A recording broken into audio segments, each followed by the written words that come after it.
Voilà 8 Grands Prix que le championnat du monde de Formule 1 a commencé et le duel tant attendu Max Verstappen-Lewis Hamilton s'est confirmé et on a eu le temps de se familiariser avec le changement d'écurie de plusieurs pilotes. Sainz chez les Rouges, Ricciardo chez les Papa et McLaren. On a ensuite évidemment Vettel chez les nouveaux verts d'Aston Martin et Sergio Perez en tant que second couteau dans l'écurie Red Bull prétendante au titre. Mais pour ces pilotes, parfois, certaines choses ne changent pas toujours. Les casques. Parce qu'il s'agit bien évidemment des casques. Les casques censés les représenter eux-mêmes, mais aussi mettre en valeur l'écurie ainsi que les sponsors liés à cette écurie. Et surtout, comme le dirait le légendaire Kimi Raikkonen, It protects my head.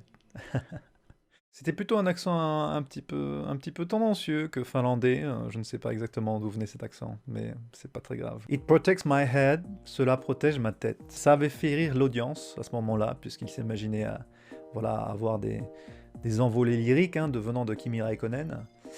Non, eh bien, je pense que vous l'aurez compris, ce sera le sujet du jour. Salut, c'est Jordan de la chaîne La Grande Chicane, la première chaîne en français et en anglais sur la Formule 1 et le sport automobile.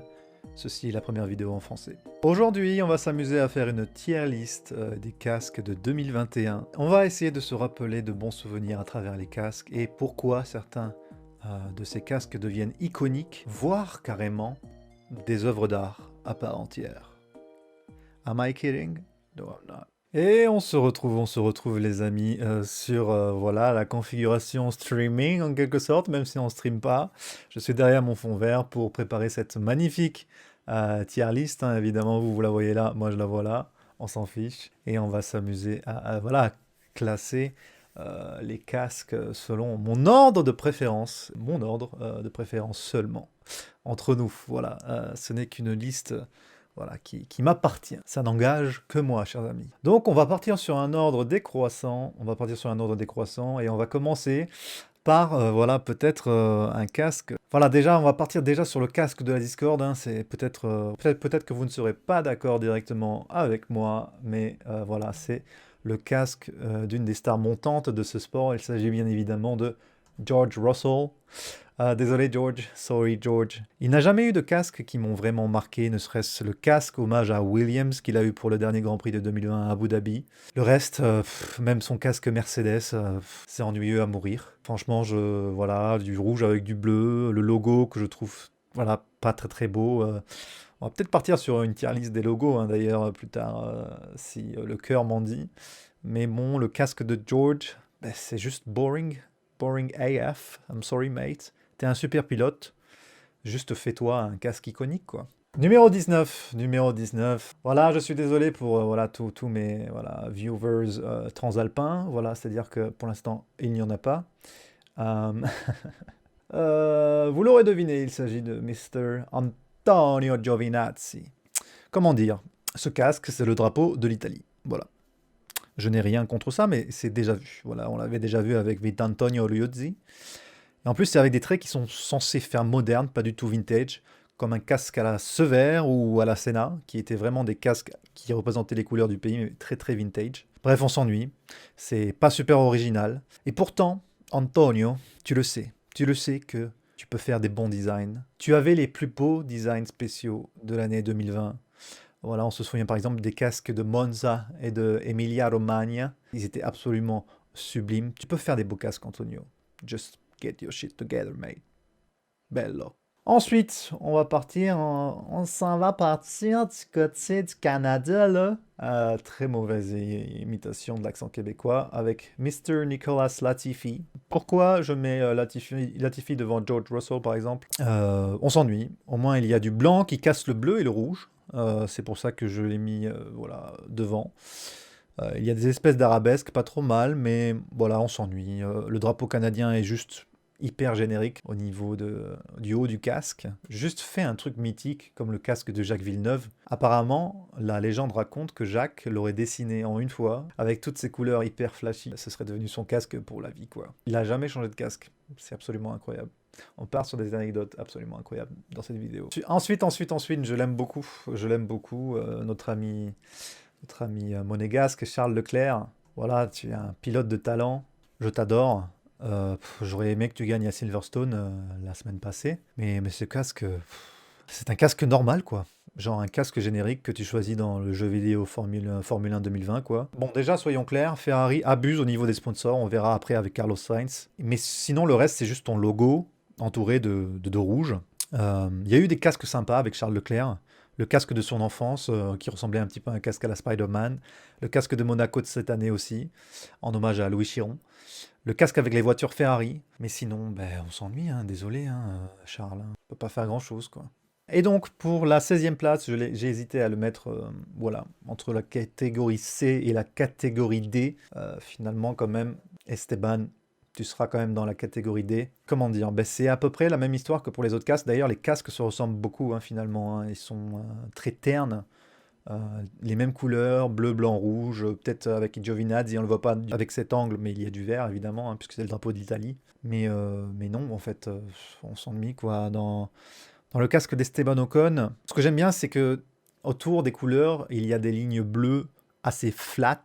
Ça sauve un peu le casque. Et j'aime bien la petite tour Eiffel sur le haut. Oui, oui, baguette, la tour Eiffel. Mais je trouve ça mignon. Mais on peut faire mieux, Esteban. Voilà, on peut reparler des logos à ce moment-là de la vidéo. Refais ton logo, Esteban. C'est moche. Voilà, prochain top, c'est officiel. Mon prochain top, c'est sur les logos. Donc, on passe à la catégorie C. Catégorie C, il y a un ex-aequo. Il y a un ex-aequo et il s'agit des deux compères de la même équipe, Mr. Yuki Tsunoda et Monsieur Pierre Gasly. Les gars, vous vous êtes pas appelés avant de choisir vos designs pour la saison? C'est quoi ce bordel? Littéralement, il y a une bande bleue qui change chez Tsunoda, sinon c'est le même casque. Pourtant, Pierre, tu as eu des designs vraiment sympas durant ta carrière. Celui du Grand Prix d'Autriche 2020, réalisé par une artiste mexicaine durant un concours que tu as organisé. Ça, c'était vraiment voilà, un casque qui claquait. Après, tu as eu aussi des variantes qui étaient plutôt sympas. Du Brésil 2019, avec voilà, les couleurs un peu vertes et jaunes, qui s'associaient bien avec ton casque bleu et rouge. Bref, des détails qui veulent dire beaucoup et qui sont importants. En vrai, évidemment, il y a le problème avec les pilotes Red Bull et AlphaTauri de la bande de l'équipe, c'est-à-dire le gros logo AlphaTauri ou le gros logo Red Bull. Mais on peut s'en sortir, pour faire un beau casque.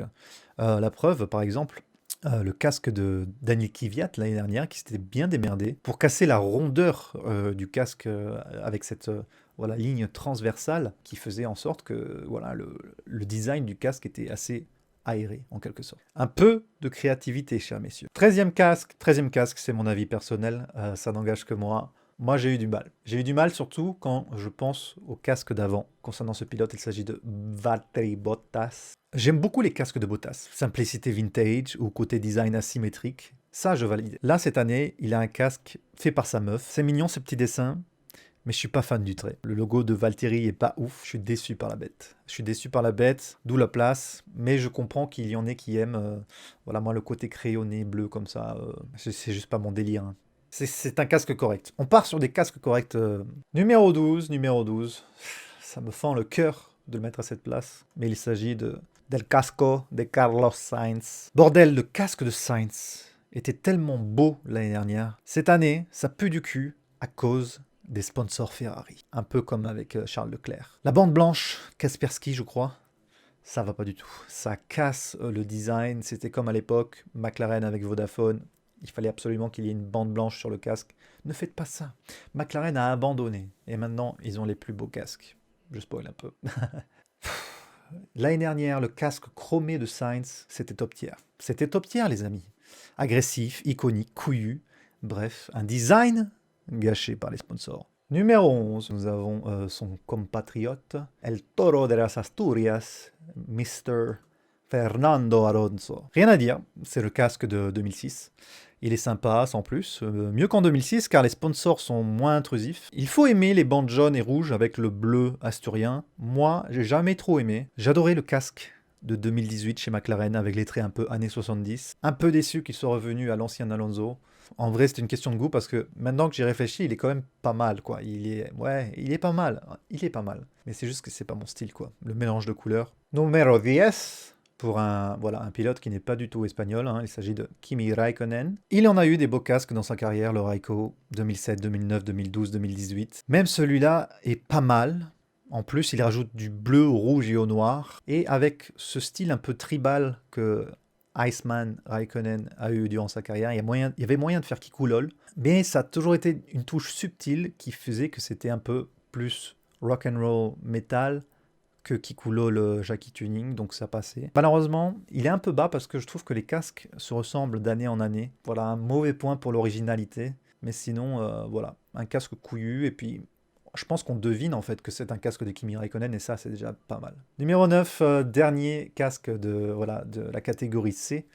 Un choix couillu, je pense que voilà, des gens vont me haïr pour ça, mais il s'agit du casque de Nikita Mazepin, que je trouve finalement voilà, assez intéressant avec le côté agressif bicolore, simple, efficace, le logo As qui se fond bien au décor. Le casque a du mojo, on a clairement le vilain de la grille dans la voiture et le casque le représente bien. C'était un peu comme à l'époque le casque aux couleurs du Venezuela de Pastor Maldonado. C'est un casque de bad boy et ça le représente pas mal. Je trouve que du coup, il mérite sa place à la 9e place parce que le côté voilà agressif Mad Max, Mad Mads, ça le représente pas mal. Du coup, on passe sur la catégorie B, qui sont les casques que j'aime beaucoup. Numéro 8, il s'agit du casque de Lance Stroll. Notre second ami canadien, là. Je suis vraiment désolé, mes amis québécois, mais vraiment désolé à ce pays que j'aime beaucoup. Ok, c'est The Casque qui représente la marque, mais au moins, c'est bien foutu. Les deux ailes d'Aston Martin de chaque côté du casque, le vert anglais rare sur les casques, il faut se le dire, c'est le premier casque vert de la tier list, et la petite feuille d'érable sur le haut, simple, propre, efficace. Bravo Lance, c'est vraiment un beau casque. Franchement, surtout après les casques que tu avais les années précédentes, qui étaient un peu aussi génériques. Évidemment, tu avais le côté rose du BWT. Je parle plutôt des casques de Williams. Hein. D'ailleurs, je crois que j'ai même oublié à quoi ressemblaient tes casques chez Williams. Bravo à toi. Tu as eu une bonne idée de choisir voilà, le logo de la marque pour faire ton casque. Numéro 7, voilà, un choix qui va ne pas plaire à tout le monde parce que je pense que beaucoup de gens vont le trouver moche. Moi, je le trouve super intéressant. Je ne sais pas pourquoi il me fascine ce casque. Le fait d'avoir mélangé des couleurs qui sont inattendues en fait, hein, tout simplement. Le casque de Mick Schumacher. Il faut vraiment avoir des couilles pour mélanger du citron vert aux couleurs de l'Allemagne. Certains détesteront, mais je trouve que ça passe. On dirait un cocktail fort aux accents citronnés. J'ai envie de prendre l'apéro en voyant ce casque, un whisky, puis un pulco citronnade, rock and roll. J'ai zéro argument, je sais, mais je sais pas, ce verre me fascine. D'ailleurs, son père ne portait pas ce verre, c'est sûrement une touche personnelle. Son cousin David a du verre aussi sur son casque, peut-être un délire de la New Shumi Generation, je sais pas, mais bon, voilà, c'est totalement mon avis, je suis désolé, mais j'aime bien ce casque.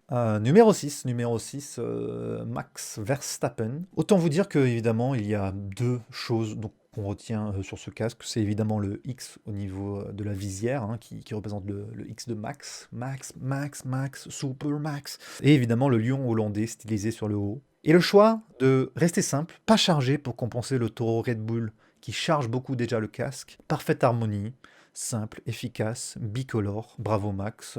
Voilà un bon exemple de beau casque Red Bull. Et en parlant de casque Red Bull, on passe directement au numéro 5. Le casque, un des casques que je trouvais casse-gueule, évidemment, au début de l'année.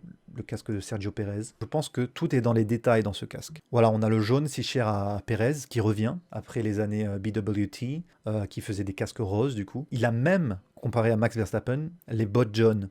Parce que Max Verstappen porte des bottes rouges. J'aime bien le côté voilà, redondance du jaune. Dans le bleu du Red Bull, en plus, c'est subtil, mais il y a des symboles mexicains. Je les trouve absolument magnifiques. Le drapeau est bien intégré en haut. Voilà, difficile de faire un casque Red Bull. Celui-là me plaît, c'était casse-gueule, et c'est pour ça que en quelque sorte, je le félicite en mettant premier du top B, quoi. Du coup, écoutez, je pense que vous avez compris qu'on va tout de suite passer au top A, catégorie A, et on va commencer par ce cher Lando Norris. Lando Norris, iconique, hein, puisque, voilà, casque jaune et bleu, souvent, de Lando Norris. Forme de sac de nœuds, en quelque sorte. Les sponsors très discrets, bref, c'est iconique. Bravo à lui. Il est également toujours original sur ses designs spéciaux, comme le design Pepperoni Pizza, qui est vraiment absolument, genre, incroyable. C'est genre hallucinant. On a aussi évidemment les casques quand la petite fille avait dessiné pour lui, qui était absolument adorable, et les casques qu'il avait utilisés pour venir en aide à l'association Maladie du cerveau, si je ne dis pas de bêtises, qui était absolument magnifique. Carlos Sainz en avait fait un aussi, ils étaient absolument grandioses. Bref, voilà, rien à dire Lando, tu nous divertis, tu nous régales, c'est iconique, tu es déjà culte. Déjà culte, les gars, Lando Norris. Donc, il nous reste 3 pilotes, comme vous pouvez le voir. Il reste Ricciardo, Hamilton, Vettel. Voici notre podium. Top 3, Lewis Hamilton. Pourquoi j'ai mis le casque de Lewis Hamilton en top 3? Hamilton, il a eu son casque jaune chez McLaren. C'était quelque chose. C'était iconique. C'était, voilà, la relève de Senna en quelque sorte. Puis après, chez Mercedes, il passait sur du jaune aux accents de blanc, agressif et m'as-tu vu, bof, juste bof. Et le switch durant la saison 2020 au violet et au noir, le violet couleur rare chez les pilotes, dommage parce que c'est une belle couleur, et le message qu'il y a derrière d'égalité raciale, ça en fait un casque qui est pour moi genre tellement iconique, et puis c'est le casque d'Hamilton quoi, c'est le casque d'un des meilleurs pilote de tous les temps, si ce n'est le meilleur pilote de tous les temps. On va se rappeler de ce casque violet. Hein. C'est bien beau de faire de la course automobile, mais bon, il y a un moment donné, quand tu es sportif, tu dépasses un peu le milieu du sport, et c'est totalement ce que fait Lewis Hamilton. Pas seulement avec voilà, entre les violences raciales, hein, mais aussi dans son hygiène de vie. Hein. Le monsieur est végétarien ou vegan. Je ne sais pas exactement l'un ou l'autre. Bref, iconique, beau, du grand Hamilton. J'espère qu'il ne va pas gagner le titre cette année. J'espère qu'il en gagnera un 8e l'année prochaine ou dans 2 ans. Et puis qu'il prenne sa retraite. Ne va pas jusqu'à 10, Louis. Ne nous fais pas chier des années de plus. Top 2, c'est toujours dans la catégorie A. Il n'y aura qu'un seul casque dans la catégorie S. Il s'agit du casque de Sebastian Vettel. Vettel, le pro des casques, disons-le nous. Un vrai passionné qui dépense sa thune dans des vieilles caisses et dans des casques. Chez Red Bull, voilà, chaque Grand Prix son nouveau casque. Puis Ferrari, le casque blanc et les 3 bandes hyper rétro, mais tant de fois adapté pour chaque situation, pour chaque Grand Prix, tellement subtil, c'était iconique. Cette année, on a le rose qui reste sur la grille avec Vettel. Je trouve que c'est cool d'avoir BWT sur la grille. Les voitures roses, c'était iconique. Et c'est vrai qu'il y a eu le débat sur les voitures Aston Martin qui étaient un peu trop voilà, basiques. Le vert Aston Martin ne se voyait pas assez. Et pourtant, ils ont le sponsor BWT. Et donc, ils pourraient faire quelque chose de sympa. Peut-être genre une voiture melon. Voilà. Rose et verte. Le rose reste avec Vettel. Change the world, sip by sip. Avec l'entreprise de traitement des eaux BWT. Une bonne cause avec un casque iconique. Bravo aux deux parties. C'est un super casque. J'ai rien d'autre à dire. Et voilà, le dernier casque. Voilà, aucun suspense. Le casque S-Tier, c'est le casque de Daniel Ricciardo. Il va être évidemment aussi sur la miniature de cette vidéo, très probablement l'œuvre d'art ultime qu'on a envie d'accrocher en tableau. Daniel Ricciardo, les couleurs, les changements de matière, les déchirures, les messages, les typos, voilà, dessinés avec le génie artiste américain Ornamental Conifer. Ça tabasse, c'est moderne, c'est groovy, frais. Voilà, toujours McLaren qui laisse la place aux pilotes pour avoir un design peu encombré par les sponsors. On a envie d'aimer McLaren. We love you McLaren. Qui n'est pas fan de McLaren de nos jours? Ils sont passés de l'équipe des cadres cinquantenaires qui n'arrivent pas à se renouveler à l'équipe de jeunes entrepreneurs qui ont des couilles et qui font les choses bien. Il donne envie d'aimer le sport, et Daniel Ricciardo, chez Red Bull, son casque était très emmerdant, le logo avec lequel il était difficile de travailler. Voilà, chez Renault, les casques étaient magnifiques. On se rappelle du mythique Stop Bang Them qui semblait être une pique envers Red Bull. Enfin bref, que dire de plus? C'est une œuvre d'art, j'ai envie de le mettre dans mon décor, là, juste derrière, là. Voilà, pour l'instant, vous le voyez pas parce que c'est mon fond vert. Mais voilà, peut-être qu'il va finir sur mon décor, un de ces 4. And there we are. Merci pour avoir regardé cette vidéo. Voilà, c'était ma première vidéo en français, comme je l'ai signalé au début. J'espère que vous avez apprécié. Peut-être qu'on partira du coup sur une tier list des logos, parce qu'il y a du travail à faire. Peut-être quand même on s'amusera à faire du Photoshop pour faire nos propres logos pour certains pilotes. C'est une idée. Sinon, je vais continuer à peut-être critiquer la saison qui se passe. On verra bien. Si vous aimez cette chaîne, n'hésitez pas à donner un petit follow, un petit abonnement. C'est absolument gratuit. Il n'y a pas de contrepartie. On est là pour chill et pour partager nos passions.